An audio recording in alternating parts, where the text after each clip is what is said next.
This podcast contains adult language.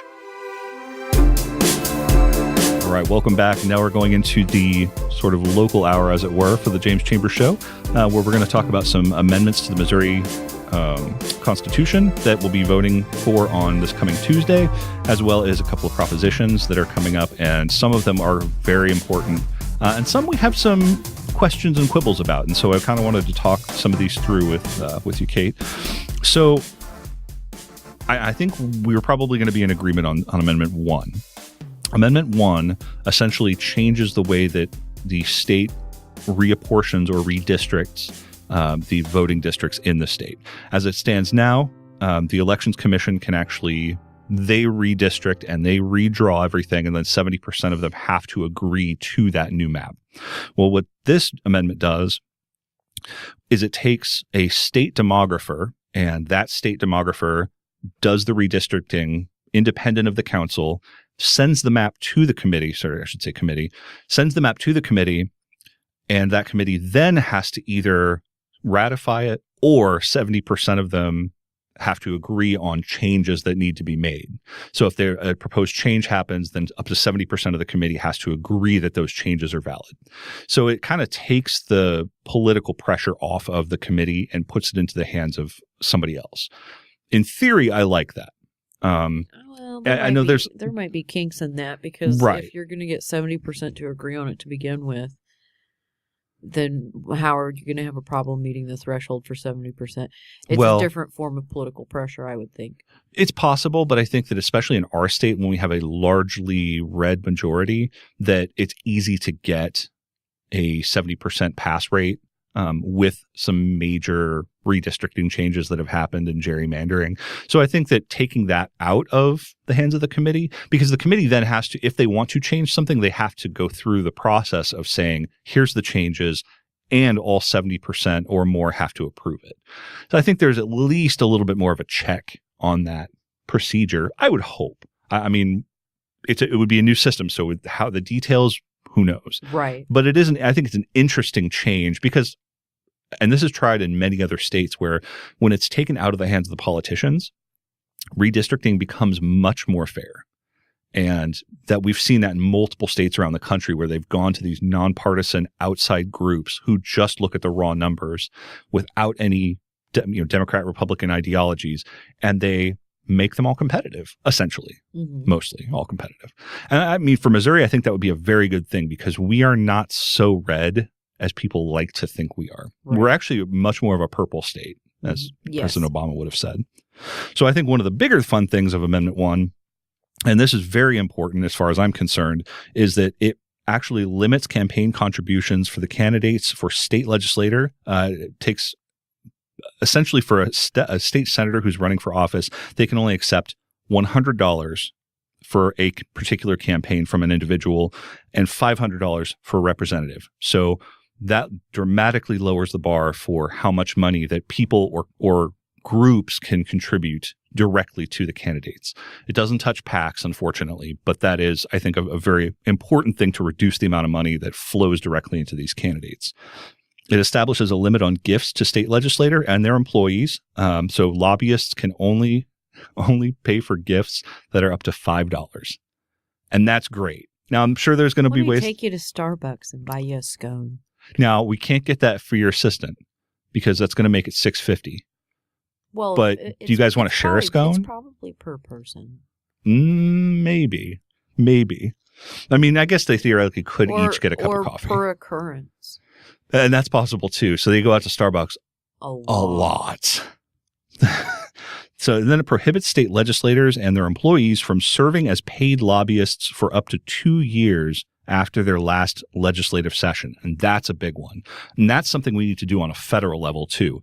If you are in office or you work for somebody who is in office, you are ineligible to work for a lobbying firm. In my mind, it's up to 5 years. It's 5 years down the road. Then you can come back in. Once you've lost some of those connections, go ahead and get that job. That's fine. 2 years, I'll take it. I'll take 2 years. Oh, yeah. But it's a good place to start. Yeah. I think 5 would be better, but 2, I'm taking it. Let's not be greedy, Marshall. I know. Progressives are so greedy. We're just trying to redistribute the years. is what's I know, happening. I know. It's just like that wealth. Stupid wealth and property. Prohibits political fundraising. I don't want anybody to have property. Apparently, I'm a socialist. Right? I've been told that more times this last week than I care to fucking count. Yeah, whatever. It prohibits political fundraising by candidates or members of that candidate on state property. So that's good. I think that's just reasonable. And then it also requires legislative records and proceedings to be open to the public, which is like a Missouri Sunshine Law. So all in all, I think that Amendment 1 actually has a lot to offer. Yes, me too. You know, I think any degree of sunshine that's allowed into the legislative process is good, and restricting the amount of money that flows into those legislators is good. Any amount of power we can take from lobbyists is good. I agree. And we can go further, and we should go further, but at least from a stepping stone perspective, we're behind the times, and I think this is a good way to advance. Yes, it's a good starting point at the least, because something has to be done. Does that address corporate donations? It didn't directly, and on the reading that I did. See, that's the big concern for me. Yes. I mean, but like I said again, it's a start. We got to start somewhere. Right. And getting it passed is... That will be a beautiful thing. Yep. So I actually think the odds for that are pretty good. I do too. I mean, because across the board, because I think everybody's really kind of sick of the bullshit, you know? Like, it's obvious that unless you don't take money from big donors, then that's the only way to win. Yeah. You know? Yep, I agree. So I think Missouri Constitutional Amendment 1 gets a big thumbs up from the James Chambers Show. It does indeed. So that's an endorsement. So now we have something I think even more interesting.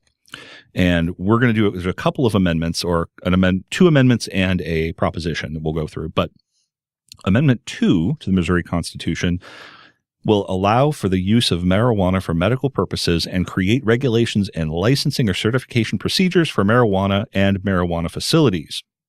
Yay for medical marijuana. Praise be. Right? It's not recreational, but 30 states now have medical or recreational or both on their books. We are not one of them. We are in the minority of states who are still backwards on this issue. So any little stepping stone is good. And this particular amendment that'll impose a 4% sales tax on the retail sale of marijuana. That's entirely reasonable. 4% sales tax, honestly, is totally fair. I mean, so I have no problem with that. Did you read that real carefully again? That last part. Impose a 4% tax on the retail sale of marijuana. Do you notice the word retail? Yes. Not wholesale, not any other, yeah. But if it's a prescription, that's not retail sales. Would that be considered, well, but if it's going through a dispensary, and a dispensary is not regulated from the state, or it's not, I don't know. I mean, now think about this. Maybe I'm thinking about this wrong, so correct me if I'm wrong. You know more about taxes than I do. Well, no, and this isn't necessarily a tax thing; it's a legal thing. You know, it's to me, a prescription, that's a tax that's imposed on one specific group of people. And yes, you can do that with like smokers or whatever, where you're trying to curb something. But this is, to me, that's not a retail sale. That's a necessity. It's not a, you know. That's an interesting point. And I don't know, in the language of the bill, to be fair, I haven't read, when you look at the full text of these bills, it gets into so much depth of. Well, and that's the other thing is I don't know when you. To my way of thinking is if this is passed, then Missouri insurance companies then would presumably have to cover medical marijuana.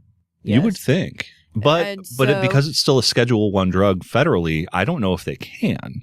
That's where it starts to get dicey. Well, I don't know, but I don't know as far as that goes again, but. Do you charge insurance companies tax on prescriptions? See, this would be something I think would be... That to me is what means a retail sale. Right. You know? Well, maybe the retail sale... See, maybe the retail sale aspect of it isn't in the handing it to the patient portion of it. Maybe it's in the wholesale purchasing to the dispensary. Maybe. Maybe Okay. it's on that end of it. Maybe. I'm wondering, because to me it just sounds like that sets up a really neat framework for recreational legalization, because it's going to have the retail part of it set up. And that could very well be why it's in there. I think in this particular incident, it wouldn't surprise me if it's more on the back end of the sale as opposed to the patient end of the sale. But I don't know. And it's a very interesting point. And I didn't pick up on that. So it's very, very astute. Now, the good thing about the tax part of it, and this is why I like Amendment 2 specifically, it uses the funds from these taxes for health and care services of military veterans by the Missouri Veterans Commission, and to administer the program of licensing and certification, and to regulate marijuana and the marijuana facilities.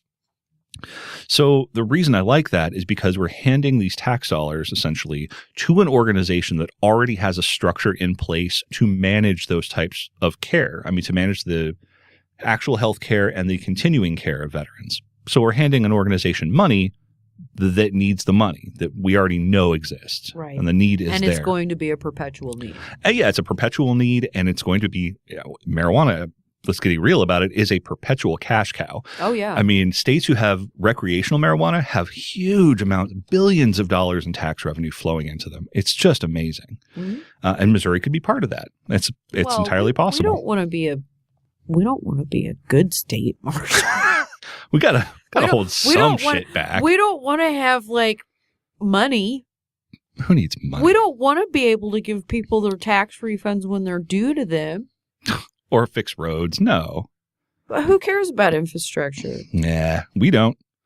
So the one good thing here is also the proposal is estimated to generate in annual taxes in annual taxes and fees $18 million for state operating costs and for veterans programs, and $6 million for local governments. It makes in Missouri, that's a crap load of money. Yep.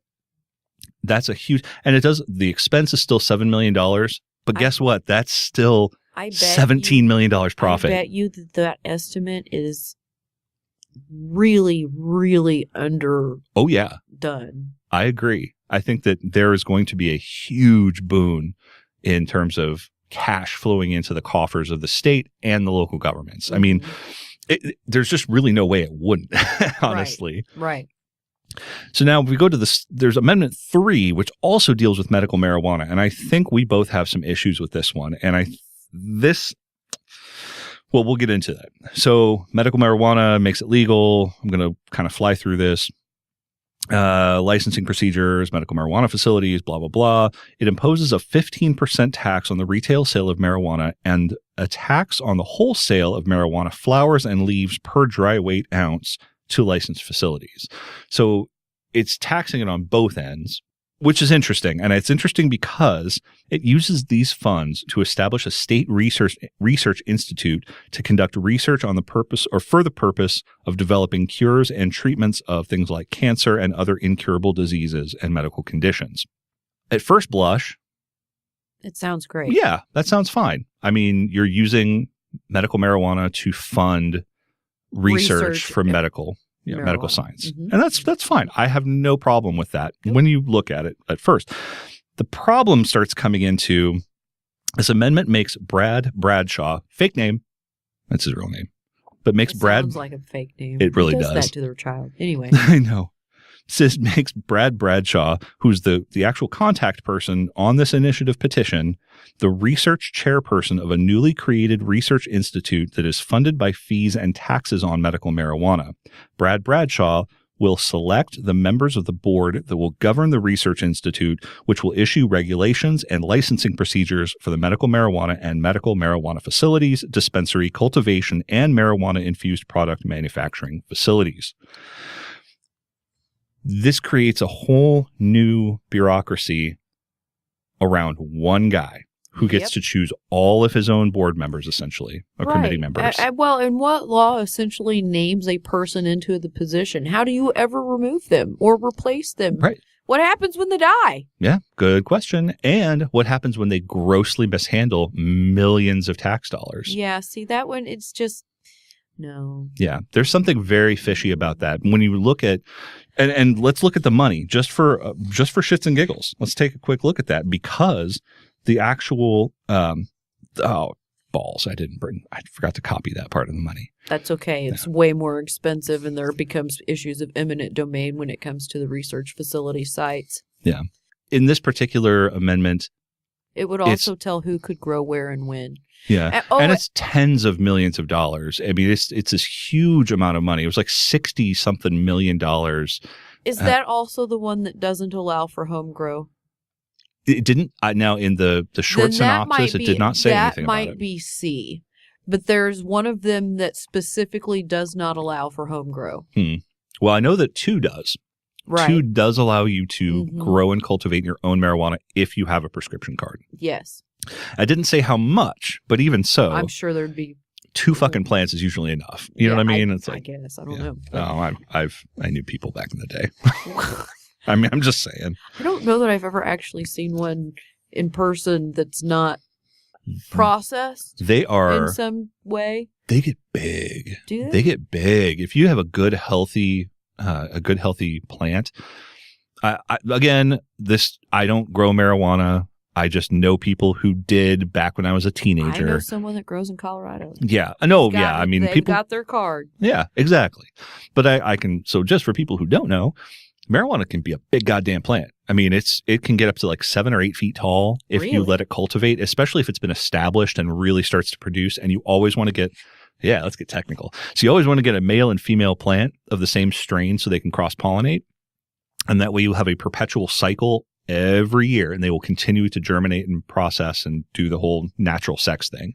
And you can produce, and once you start to do that, you can actually hybridize and crossbreed, which is kind of interesting too, just like any other plant. But they can be little 2 and 3 foot bushes, but then once you actually let them cultivate and grow, and you actually treat them like a flowering plant, which is what they are, you can actually, just like how you do with tomatoes. Oh, I love tomatoes. I do too. You can kind of pinch off certain flowers and certain buds and certain, things that are growing so that it grows up and out more and produces better fruit. Same principle applies here. So I gotcha. That is marijuana 101. Excellent. That's what I've heard people say about things that I love knowing friends in interesting places. Right? It is it's different backgrounds are fun. They're interesting. So let's move into the propositions, because we've got 2 propositions that I think we should be very excited about. Woohoo! Prop B. I'm going to skip Prop A because Prop A was about like bingo. It's like bingo initiatives. Stupid. It's changing the wording. That's a law that can't be enforced. It's really dumb. I'm like, you spent all this money to put this on the ballot, to spend all this money to strike it from the books. Doesn't it take like something like $1 million to get a ballot proposition in place about bingo? This is where we are. We're talking about bingo legislation. Bingo advertising. Yeah, for fuck's sake.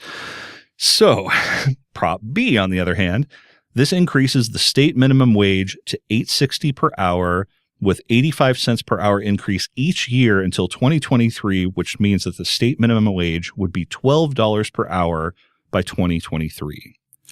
All for it. All for it. 100%. Wish they'd aimed higher, but I'll start here. Yeah, for a red state, if we can get that one across, if we can get that one over the intellectual hump of you can't pay people more because if you pay people more, prices are going to skyrocket and you can't afford anything, run away, inflation, America's burning.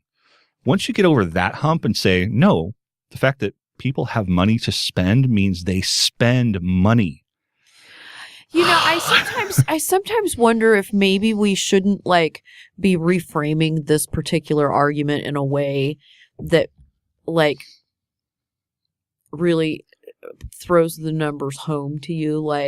Okay, so you can't say minimum wage because people get all bent out of shape because no high schooler needs the $12 or $15 an hour for flipping burgers and blah, blah, blah, blah, blah. Okay, well, let's look at it this way. How about we try passing a law that says that the topmost, earning employee cannot make more than 12 times as much as the lowest earning employee? Absolutely. And you have a ratio. Why should somebody, you know what I mean? There are not that many levels in McDonald's, okay? Well, when you get up to beyond the franchise level and you start getting to the corporate level, it's a billion-dollar business. It's a multi-billion-dollar profit business. And back in, was it the 50s? The average for a business owner, be it corporate or local, was almost never more than 30 times more than the lowest paid employee.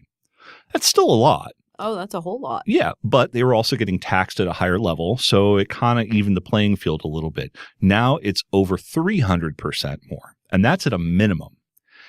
And wages are falling in terms of real world dollars.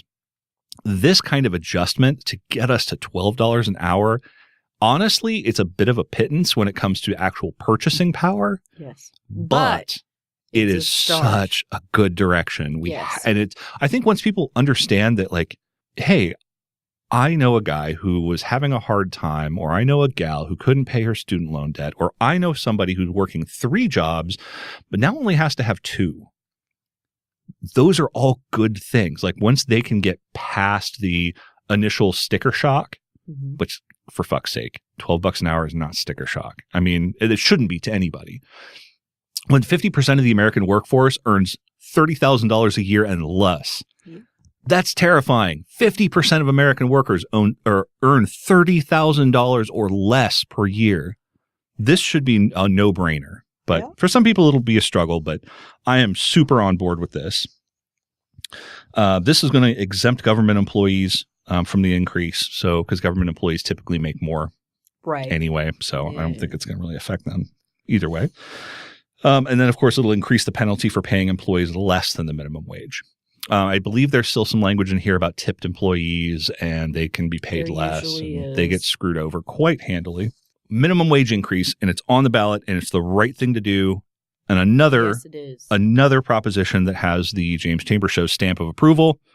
All right, so now our last one, Prop C, also removes the state. This is not a constitutional amendment or constitutional change. This is a legal change.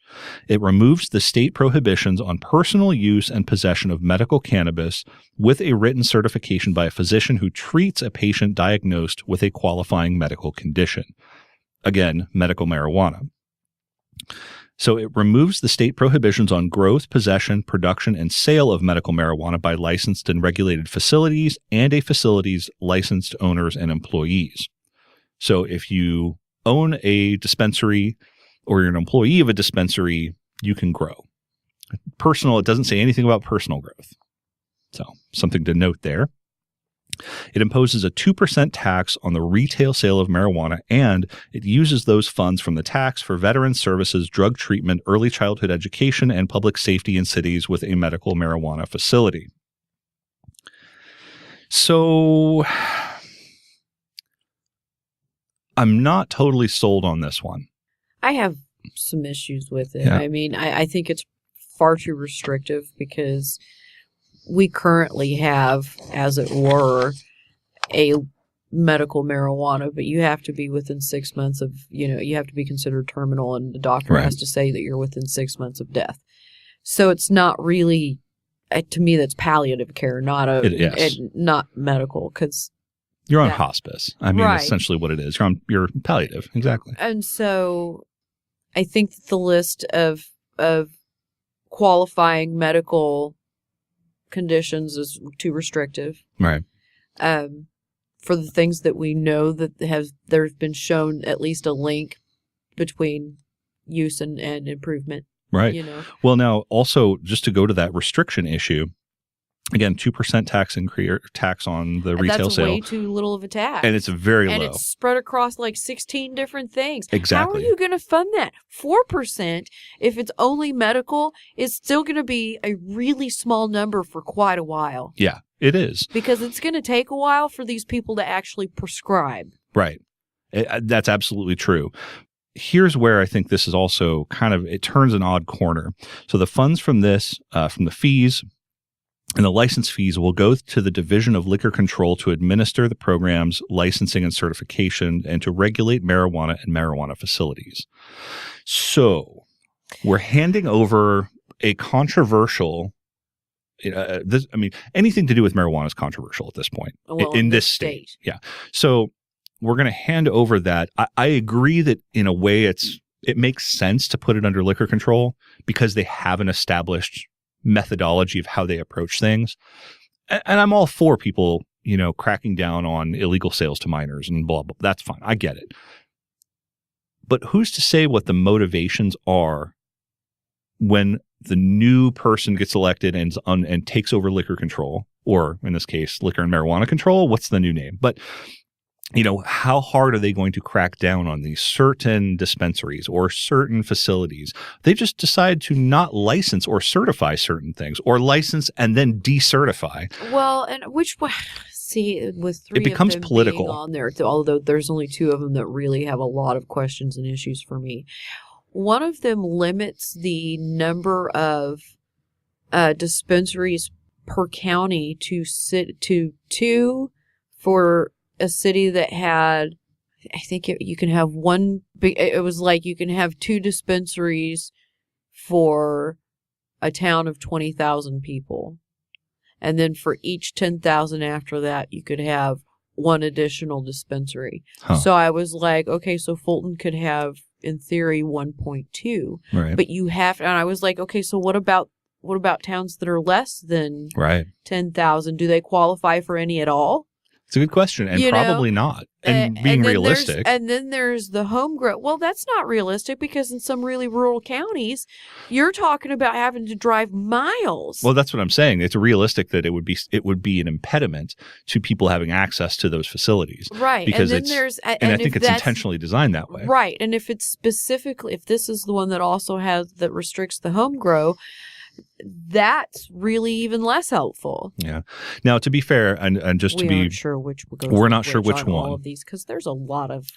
There's some legalese in here that honestly, I'm a relatively normally smart individual, and you really have to parse it apart. And I dissected this a few weeks ago, and I was like, yeah, I'm a yes on 2, no on 3, no on C. It gave me an aneurysm trying to read through some of this. Well, it wasn't, and I had to ask, okay, what exactly is this saying from people that I know that are actually far more involved and know what the hell they're talking about, so.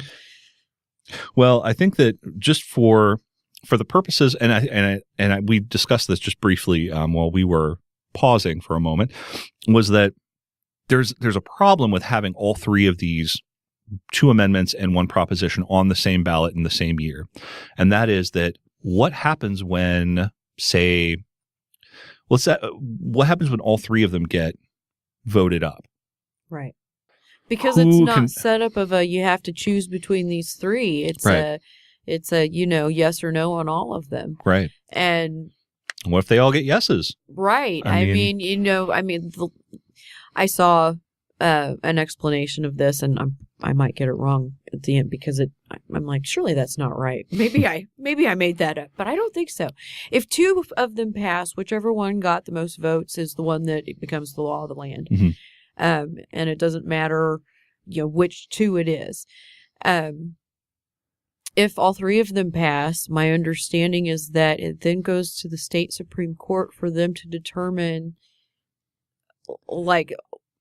what bits and pieces. Like, they can cram all of this together and make and it's what they think would be the most beneficial or whatever to the state, and I would meet the quote will of the people most correctly or whatever. And they'd make a Franken bill essentially. Right, exactly. And I have problems with that. Right. I have a lot of problems with that because there's some sketchy shit in some of these, and I'm not sure that I want 9 people that I don't know any of their names. I don't either. I don't know any of their names. So therefore, I know nothing about them. I don't want them anywhere near any rights I might or might not have. Right. Not yet. Let somebody challenge it when I've done something wrong. Right. Or, And that's kind of I think that's the biggest impediment right now is that between these 3 things, there's really one that makes the most sense. And the other ones, I just have some technical questions and there's not enough language in a clear enough form for me to really analyze it in a deep way. But 3 establishes a whole new system under one guy. And I don't like anything about that, especially in this state where we're not big fans of regulation, which we should be, but we're not. And this would be something we need to keep an eye on because it's tons of money flowing into that one little place. Well, but it also it brings up the question of who's going to oversee that. I mean, you can't, somebody has to oversee the czar. Right. Yeah. And exactly. And who's watching the watcher, and it's a very good question. He's and there's have to answer to somebody or something. It can't be its own independent state entity that. And right now it's incredibly nebulous. And so in terms of structural benefits, I think Amendment 2 is definitely the right way to go because it has a structure in place that can be essentially the law can be, or the amendment can be enacted and we can walk into a situation. Yeah, they'll have to create some certification and licensing bureaucracy. They're going to have to do that regardless. But they're going to have to do that regardless. But we know where the money's going to go. And we have a situation where there is an established set of criteria in this place. It's a reasonable amount of tax, and it's going to one specific cause. For a specific need. And you know what? If shit starts going gangbusters, add another fund or something. Yeah, exactly. We can always change. We can always do another constitutional amendment or change the law to reapportion that money. Yes, that's That's totally legitimate, and it's again just like everything else on this. It is a good first step. So let's go back and just recap. I think we are yes on Amendment 1, so we have a little more sunshine in our law, and we take some money out of politics. We have Amendment 2, which I think is our thumbs up for medical marijuana. We have Amendment 3 is a thumbs down. Prop B is a big thumbs up for an increase in the minimum wage. And Prop C is a thumbs down because Amendment 2 is substantially better. Yes, because... So yes 1, yes 2, no 3, B, yes, C, no. And do you have any final thoughts on any of those? I really don't. Okay, yes, I do. If you're going to vote if you're looking to vote yes on any of the marijuana laws, just choose one of them. I choose the one that speaks the most to you because I'll be honest, when I found out there were 3, I was like, I'm just going to vote yes on all of them. Right. But that was my thought too. Because I don't know what happens then. I don't know what the difference is. Any step in this direction is the right step, But then the more I found out about it and the consequences, just pick one. Yeah. Pick one. And if you're going to pick Amendment 2. Right. That has the James Chambers Show certification of approval. And we're going to take a quick pause and we'll come back for a movie review. Yeah. All right.